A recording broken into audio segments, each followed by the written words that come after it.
Yes, ibihe byiza rwose kuri mwe mwese tubana hano kuri Ibakwe Media TV.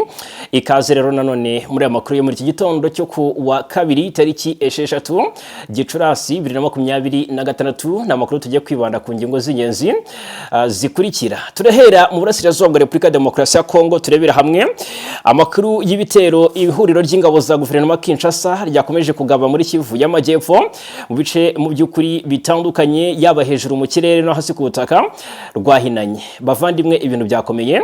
Turanyarukira muri teritwari ya Minembwe. Murabizi ko Minembwe nayo yabaye teritwari, aha ariko ni mu nkengero cyane cyane za Fizi, mu ruganiro rwa Fizi ndetse na Uvira. Aha ngaha haravugwa amakuru akomeye cyane bavandimwe, y'abacengezi ba FLN na FDLR bakomeje kugira gute, bakomeje kugerageza kuca inzira, dore ko ngo bashaka gutera u Rwanda. Uwitwa umwe mu bakoloneli mu basirikare bakomeye cyane muri MRDF twirwareho, ufite ipeti rya koloneli, ni koloneli Rugabo, yavuze ati rwose ntibizashoboka ko u Rwanda ruterwa n'abambari bandayishimiye ndetse nadayishimiye ubwe mu gihe twirwaneho ihari. Ati twirwaneho izatabara. Murabizi ko ibi abivuze nyuma yuko hari n'umugambi ukomeye igihugu cy'u Burundi kimazemo iminsi gitegura n'ibindi bihugu bitandukanye. Turebera hamwe rero ubutumwa uyu koloneli Rugabo yageneye aba hariya i Bujumbura bashaka gutera u Rwanda, turabikomozaho. Hanyuma tunyarukira mu ntara ya Chopariya, mu bice bitandukanye haravugwa inkuru y'abasirikare bishe umushoferi wa taxi nyuma yo kwanga kumwishyura. Birakomeye cyane. Turanyarukira i Kinshasa, ibikubiye mu makuru ari kuvugwayo ni imyigaragambyo y'ishyaka UDPS yateje akajagari mu mihanda itandukanye y'uriya mujyi wa Kinshasa.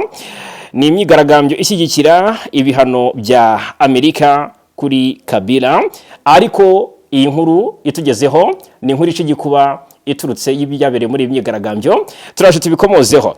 Hanyuma ndababwira ko u Rwanda rukomeje kwanikira Repubulika Demokarasi ya Kongo. U Rwanda rwongeye gutsinda icy'umutwe Repubulika Demokarasi ya Kongo. Ni mu bijyanye n'iki, ibi nabyo ndaje mbabwire. Hanyuma ikindi tuza kurebera hamwe n'uruzinduko rwa Perezida Kagame muri Botswana. N'uruzinduko ruje nyuma y'uko aherutse i Dar es Salaam muri Tanzania. Turebera hamwe intego nyamukuru y'uru ruzinduko. Hanyuma turanyarukira mu gihugu cya Uganda, habaye impanuka ikomeye cyane ya bisi. Ni inkuru y'agahinda, abatagira ingano bahasize ubuzima. Ibyo nabyo turaje tubigarukeho. Ndanababwira ko muri hakurya y'inyanja ngari amakuru ni menshi ari guturukayo. Leta Zunze Ubumwe za Amerika zakaniye cyane. Iran yo yiyemeje kurasa ingabo za Amerika ngo nizigera cyangwa se nizigerageza kwinjira mu muhora wa Hormuz. Turaje tubikomozeho. Hanyuma ariko kandi Amerika yemeje ko ibikorwa byo kuyobora ubwato muri uyu muhora wa Hormuz ngo biri gutanga umusaruro. Turaje tubive imuzini muzingo. Ndababwira ingingo nshya ya 14 Iran ibona ngo zagenerwaho mu guhagarika intambara hagati yabo ndetse na Amerika. Turabikomozaho. Turarebera hamwe ibitangazwa na Perezida Vladimir Putin ku ntambara igihugu cye gihanganyemo na Ukraine. Aya ni amakuru tugiye ko tuva imuzini muzingo gatanu ku kandi mbahaye ikaze, mbibutsa ko binoroshye cyane gukomeza kwibandira natwe hano kuri Ibakwe Media TV. Ni subscribe cyangwa abone, ugakanda like, ugatanga igitekerezo, ari nako usangiza abandi aya makuru. Ibi byose ariko ukabikora mu gihe nawe ubwe wumva wanogewe. Munyemerere duhere Kinshasa, mu myigaragambyo ikomeye cyane yateje akajagari mu mihanda itandukanye y'uyu mujyi. Ibintu byari byacitse byadogereye bavandimwe. Ni imyigaragambyo yaje nyuma y'ibihano Amerika yafatiye Joseph Kabila mu minsi yashize. Birashoboka ko iyi myigaragambyo yaba rimwe mu mpamvu zatumye ijambo Perezida Tshisekedi yagombaga kugeza ku banyekongo ryarimuriwe tariki 6. Ni ishyaka UDPS rya Tshisekedi niryo ryateguye imyigaragambyo. Ni imyigaragambyo amakuru avuga ko yateje akajagari n'akavuyo mu mujyi wa Kinshasa. Ni imyigaragambyo ishyigikira ibihano Amerika iherutse gufatira Kabila, yakuruye rero impaka muri politiki ya Kongo mu buryo bukomeye. Nkuko bigaragara kuri wa mbere tariki 4 z'ukwa gatanu mu murwa mukuru wa Repubulika Demokarasi ya Kongo habaye imyigaragambyo yateguwe n'ishyaka UDPS. Ni imyigaragambyo yari igamije gushyigikira ibihano Leta Zunze Ubumwe za Amerika zafatiye uyu wahoze ari perezida wa Kongo. Twabigarutseho rero, umuvundo ni wose muri uyu mujyi. Ni imyigaragambyo yemewe n'ubuyobozi bw'umujyi wa Kinshasa, itangirira ku muhanda wa Limete igana imbere y'inyubako y'inteko ishinga amategeko ahazwi nka Palais de Peuple. Abayitabiriye barimo bamwe mu bayobozi n'abarwanashyaka ba UDPS bagendaga mu muhanda impande zombi bawogose, bituma inzira nyamukuru z'imodoka zifungwa bya burundu. Ibi rero ngo byateje ihagarara rikomeye ry'urujya n'uruza cyane cyane ku muhanda uhuza Limete ndetse na Avenue de la Libération. Uyu ni wahoze ari ngo 24 Novembre, aho amasaha menshi cyangwa aho imodoka nyinshi zafungiwe mu muhanda ndetse amasaha menshi zidatambuka. Abaturage benshi bakoresheje cyangwa se bakoresha uwo muhanda baragaragaza ko rwose ibibazo bikomeye byakomeje kuba ibibazo bikomeye, ndetse bagaragaje ibibazo bikomeye byo gutinda kugera ku mirimo ndetse no gutakaza amafaranga kubera igihe bamaze mu muhanda. Uretse abakozi ndetse n'abagenzi n'abanyeshuri cyane cyane abari mu bizamini bisoza amashuri abanza nabo bagizweho ingaruka n'imyigaragambyo, kuko bamwe ngo bahuye n'ikibazo cyo gutaha kubera kubura imodoka, abandi bahitamo kugenda n'amaguru intera ndende rwose kubera umuvundo cyangwa se uburyo ibikorwa bya transport byari byasaga n'ibyahagaze. N'imyigaragambyo bavugiragamo amagambo akomeye bavuga bati nyuma y'uko Kabila afatiwe ibihano nta nubwo bihagije gusa, batubwa igishoboka cyangwa se igikwiye no kumuta muri yombi. Hanyuma ariko nubwo polisi y'igihugu iyobowe n'umuyobozi wa polisi ya Kinshasa yitwa Israel Kantu yagerageje kugenzura yagerageje kugenzura no kugarura umutekano mu muhanda. Ibyo rero ngo ntibyahise bigerwaho kuko imodoka zakomeje kubura aho zinyura, bikomeza guteza umuvundo kugeza amasaha y'umugoroba. Rero nk'uko bivugwa ubuyobozi bwa UDPS bwagaragaje ko iyo myigaragambyo igamije gushyigikira icyemezo cya Amerika ndetse no gufatira ibihano bamwe mu bayobozi bakuru barimo Joseph Kabila bashinjwa uruhare mu bibazo bya politiki n'umutekano mu gihugu. Ibi rero bikagaragaza ko UDPS ishaka kugaragaza igitutu cya politiki ku bahoze bayoboye igihugu no gushimangira umurongo wayo wo gushyigikira umubano wa hafi na Amerika. Nibyo ngibyo rero bikuvugwa i Kinshasa. Imyigaragambyo yasoje nta wahasize ubuzima bavandimwe, ariko ni imyigaragambyo mu by'ukuri benshi bavuga ko intego nyamukuru yayo yari nko kwikirigita ugaseka, kubera ko gufata Joseph Kabila rwose barabigaragaza nk'ibitagishobotse cyangwa se nk'ibidafite amahirwe menshi. Tuve i Kinshasa tugaruke muri Kivu y'Amajyepfo, habaye icyitwa ibitero bikomeye cyane. Ni ibitero byagabwe kuri AFC M23, ariko noneho no ku baturage nyirizina bo mu matware yayo. Rero bikavuga ko mu by'ukuri byagize ingaruka zikomeye. Ubwo rero ni kuri wa mbere tariki 4 Gicurasi ingabo za Kongo n'abambari bazo bagabye igitero gikomeye mu gace ka Lumbishi ko muri teritwari ya Karehe ahari muri Kivu y'Amajyepfo. Umuvugizi wa AFC M23 mu itangazo yashyize hanze ni Lawrence Kanyuka abinyujije kuri Twitter yavuze ko kiriya gitero cyagabwe hakoreshejwe drone yo mu bwoko bwa CH-4.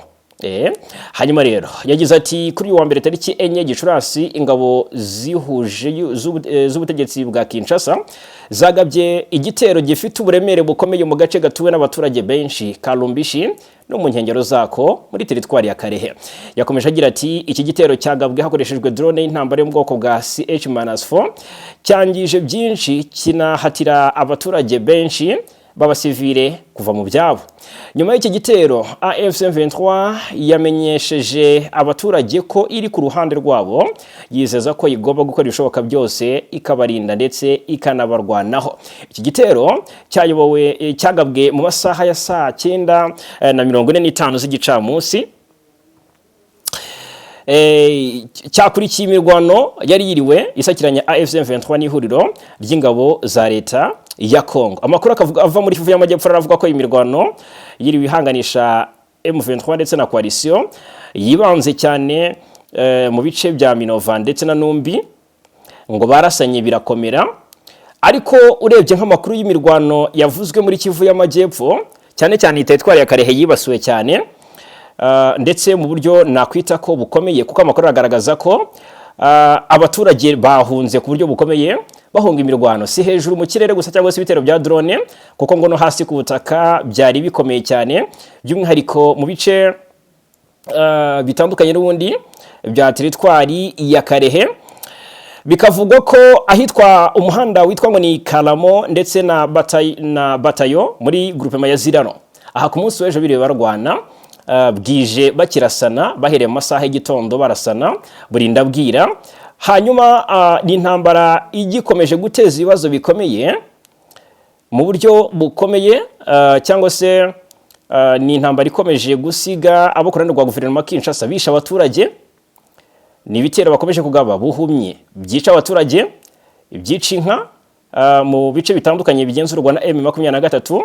Ibi byose biri kubera muri teritwari ya Karehe, byaje bikurikira cyangwa se byaje bikurikira ibitero byo hasi ku butaka Wazalendo na FDLR na FARDC bari bagabye mu gace ka Rushoga, byahitanye inka zitagira ingano z'abaturage ndetse n'abaturage n'ibikorwa remezo. Biteye rero impungenge cyane ibiri kubera ku butaka bw'Uburasirazuba bw'igihugu cya Kongo.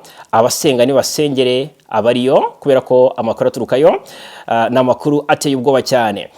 Nk'ahitwa mu Bibogobogo naho haraturuka amakuru bivugwa ko rwose abaturage baho hatowe itegeko ryo kubica, mu gihe mu by'ukuri ngo baba bakomeje kuzuyaza gushyigikira guverinoma, ngo kubera ko kudashyigikira guverinoma ngo ni icyaha gikomeye cyane.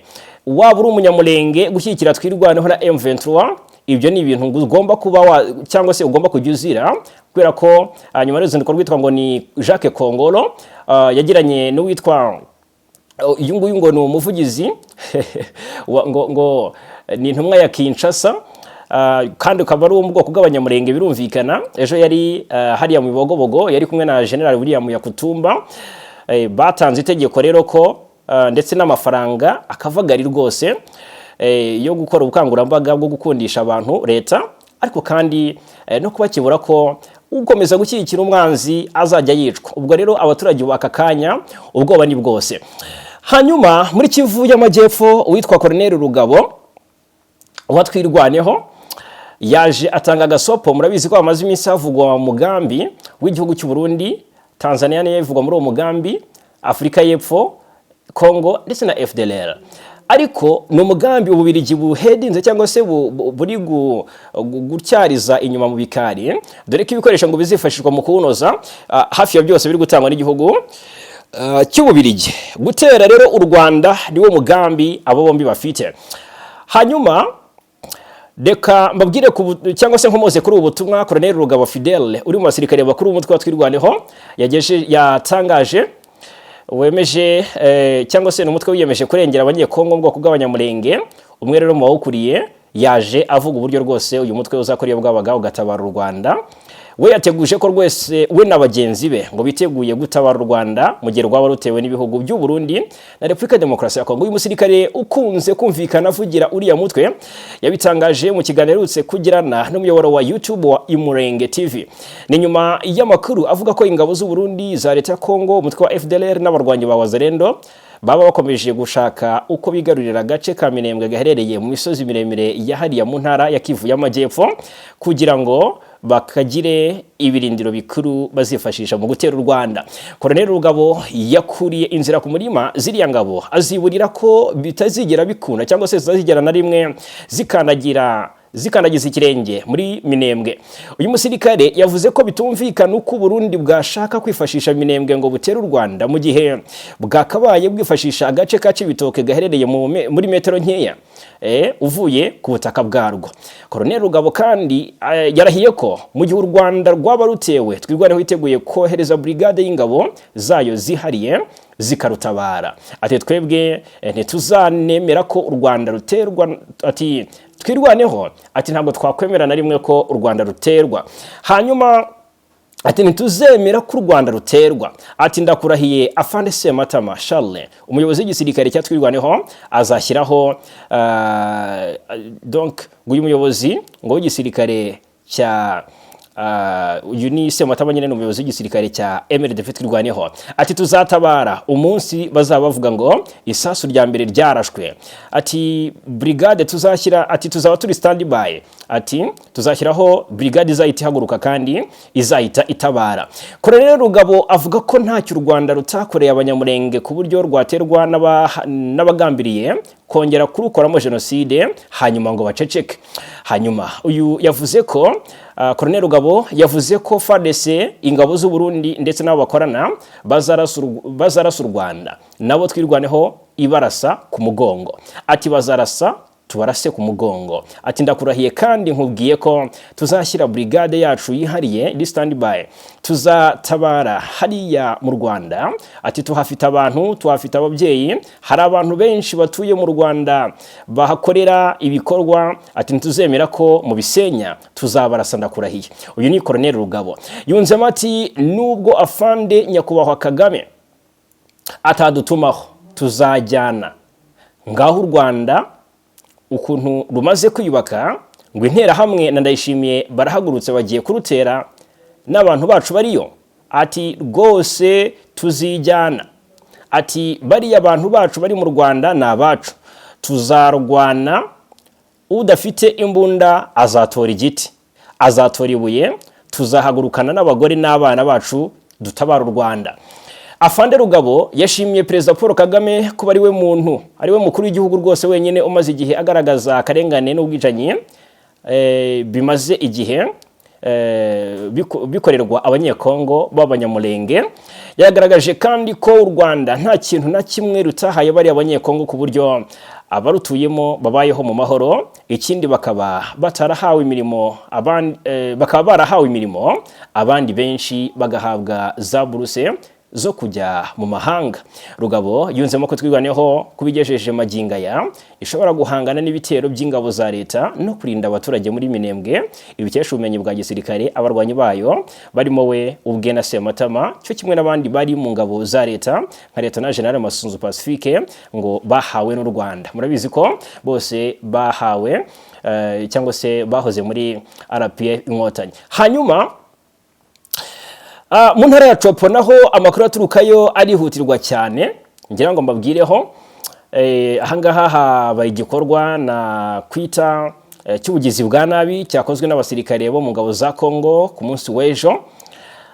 Biravugwa ko FARDC yishe umushoferi wa taxi mu ishyamba ryegereye Perez, ahitwa ngo ni Parezi, ugera umudugudu uri ku birometero 148 uvuye Kisangani mu gace ka Ubundu ni mu ntara ya Copo, nyuma yo kutumvikana ku giciro cy'urugendo. Saddam Django w'imyaka 26 y'amavuko basanze yapfuye afite ibikomere by'amasasu mu gatuza nkuko byatangajwe na mugenzi we utwara taxi wagaruye umurambo Ikisangani. Yavuze ko rwose abasirikare batatwaye moto cyangwa se telefone nkuko iyi nkuru ibishimangira.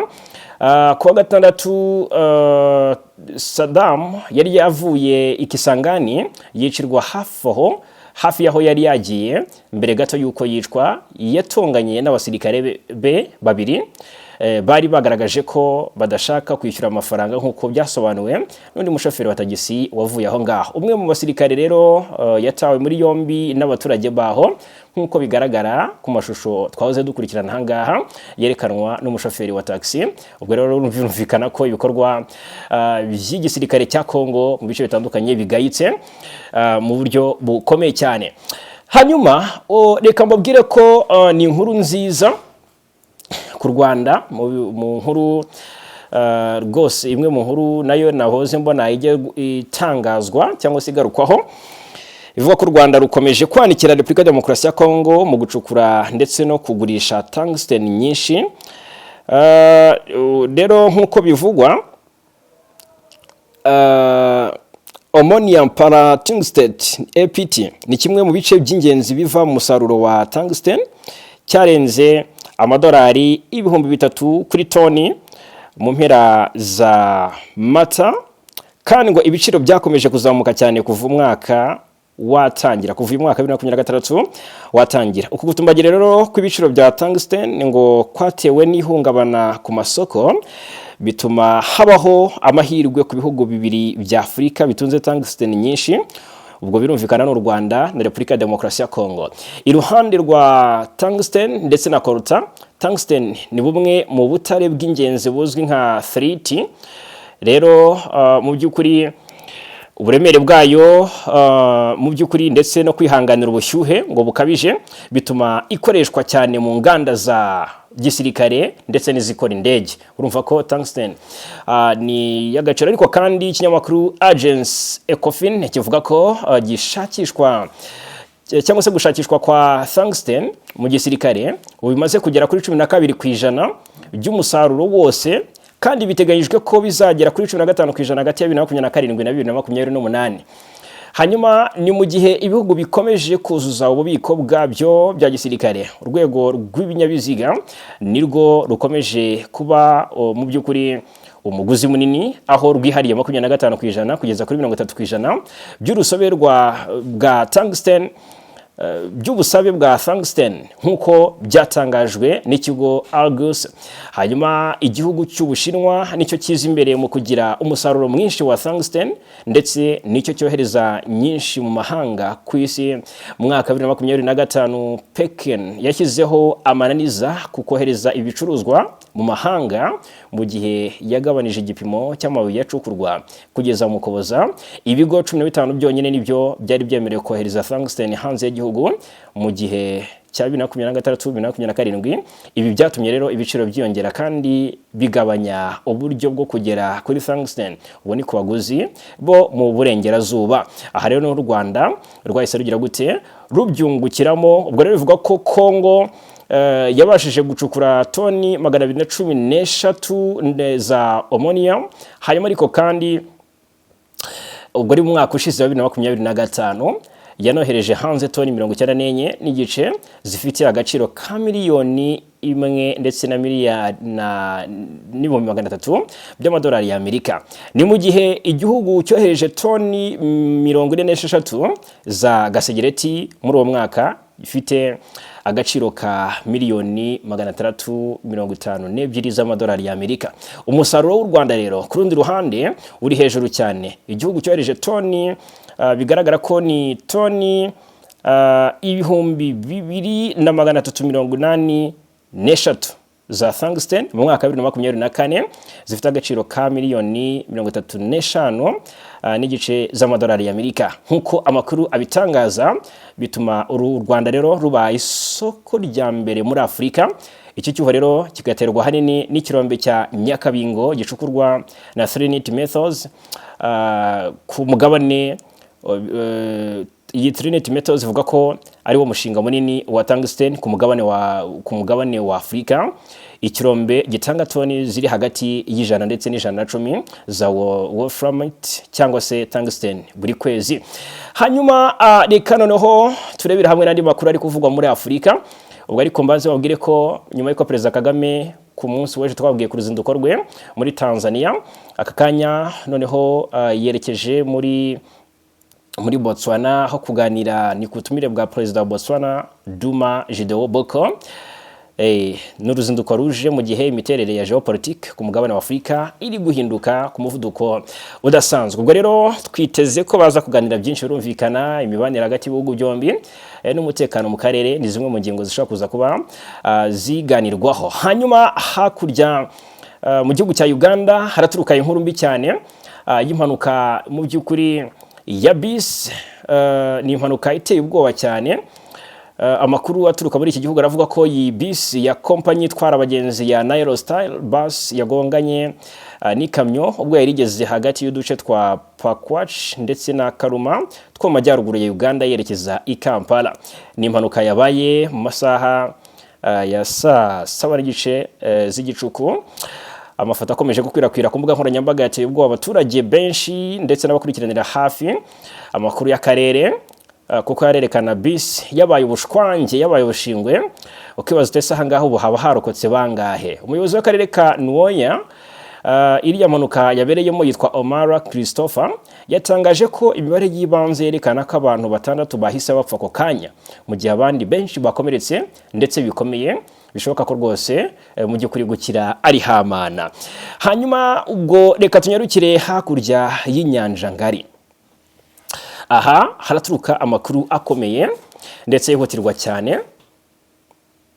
Igisirikare cya Iran kivuga ko kizatera ingabo za Amerika zinjira mu muhora wa Hormuz nyuma y'uko Donald Trump atangaje igikorwa cyo kuyobora no guherekeza amato yohereza yaheze mu mazi y'uyu muhora. Itangazo ry'ubuyobozi bukuru bw'ingabo za Irani rivuga ko izagaba ibitero ku ngabo zose z'amahanga zizagerageza kwegera cyangwa se kwinjira mu muhora, cyane cyane ingabo za Amerika zabateye. Hanyuma Majoro cyangwa se Major General Ali Abdullahi avuga ko Irani yavuze inshuro nyinshi ko inzira igenzurwa n'ingabo za Irani kandi ko kunyuramo bigomba guhuzwa nayo ibigizemo uruhare uko ibintu bimeze kose. Iri tangazo ryakwirakwijwe na radio ya leta ya Irani yitwa ngo ni IRIB.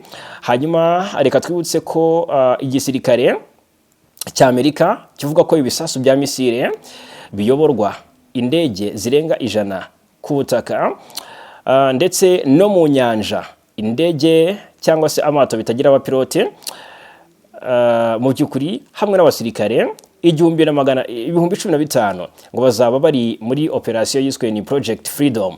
Ubuyobozi bw'ingabo za Amerika buvuga ko butangira igikorwa cya Project Freedom kuri uyu wa kane. Bari bavuze ko icyo gikorwa gitangira ku munsi w'ejo kuwa mbere tariki 4 Gicurasi, ngo hagabijwe rero kugarura ubwisanzure bw'urujya n'uruza rw'amato y'imizigo mu muhora wa Hormuz nk'uko itangazo ryashyizwe ahagaragara ku cyumweru ribivuga.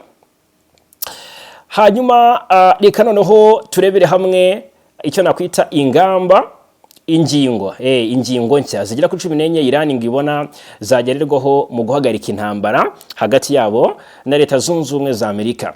Ni intambara ikomeje kugira ingaruka zikomeye cyane ku isoko rya petroli cyane cyane hirya no hino ku isi. Ngira ngo murabizi aho igiciro cya essence kigeze noneho magingaya, cyane cyane mu Rwanda birumvikana. Irani yahaye Leta Zunze Ubumwe za Amerika ingingo nshya 14 zikwiye kwitabwaho kugira ngo amasezerano yo kurangiza intambara agerweho.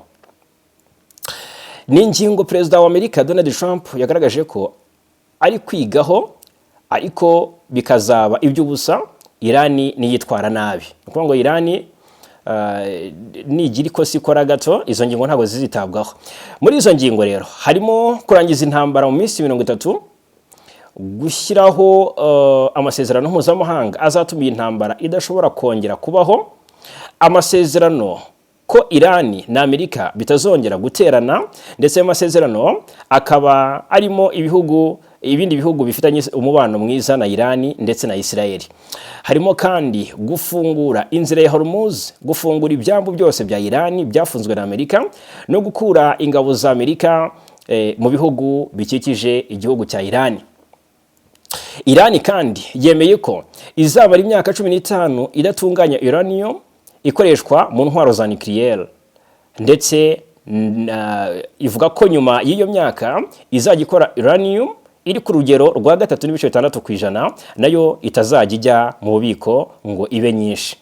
Ubusabe bwa Irani cyangwa se ubusanzwe Irani yakoraga uranium iri ku kigero cyangwa se ku rugero rurenga 60%, iravuga ko none itazegera irenza 3.6%. Urumva ko ni declining, ni ukugabanya mu buryo buhambaye, ari nayo iyi 30% aka kanya Irani yakoraga ni nayo iri gukoreshwa mu ntwaro, ariko 3.6% ni urugero ruto cyane kuko ngishobora gukoreshwa mu nganda nini gusa, ariko iyi ntikoreshwa mu bushakashatsi.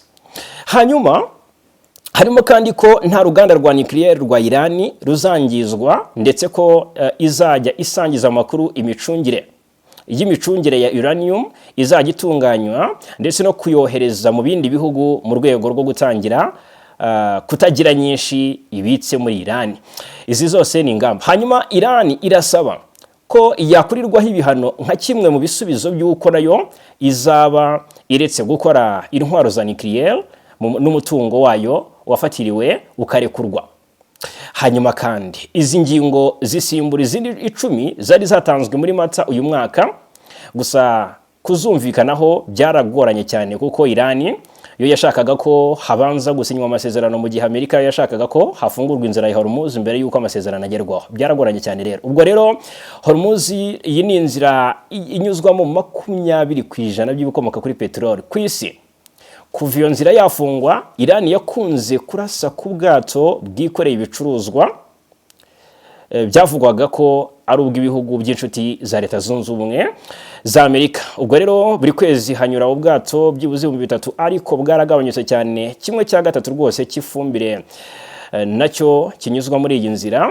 Mu by'ukuri uyu muhora wa Hormuz buri kwezi aha hanyura byibuze ubwato ibihumbi bitatu, ariko bwaranagabanyutse cyane, kimwe cya gatatu cy'ifumbire nacyo kinyuzwa muri iyi nzira, inyuzwamo n'ibindi bicuruzwa birimo ibiribwa n'ibindi bikoresho by'ikoranabuhanga. Kuva ku itariki 28 Gashyantare intambara ya Iran itangiye kugeza ku ya 3 Werurwe 2026 yari imaze kugwamo abanya-Iran 276. Ni benshi cyane, hanakomeretse abagera ku 26,500. Munumva ko intambara ikomeje kugira ingaruka zikomeye mu by'ukuri ku baturage. Hanyuma indi nkuru twasorezaho, perezida w'Uburusiya Vladimir Putin yatangaje agahenge k'iminsi 2 mu ntambara bahanganyemo na Ukraine, hagamijwe kwizihiza intsinzi mu ntambara ya kabiri y'isi batsinda abanazi. Ibiro ntaramakuru by'Abarusiya byatangaje ko Minisiteri y'Ingabo ariyo yatangaje ako gahenge. Agahenge kazava ku itariki 8 kagere ku ya 9 Gicurasi 2026, hizizwa isabukuru y'intsinzi bagize kubanazi mu ntambara ya kabiri y'isi. Uburusiya bwatangaje ko bwiteze ko Ukraine izubahiriza aka gahenge, ariko mu gihe yashaka guteza ibibazo mu birori byo kwizihiza intsinzi bazasubiza ibitero barase bikomeye ku kigo cyahari Kiev. Yes, ngayo nguko rero, reka mbashimire cyane kubana natwe muri amakuru yo muri iki gitondo cyo kuri uyu wa kabiri tariki 4 Gicurasi 2026. Amakuru n'ibiganiro hano kuri Ibakwe Media TV nakagaruka.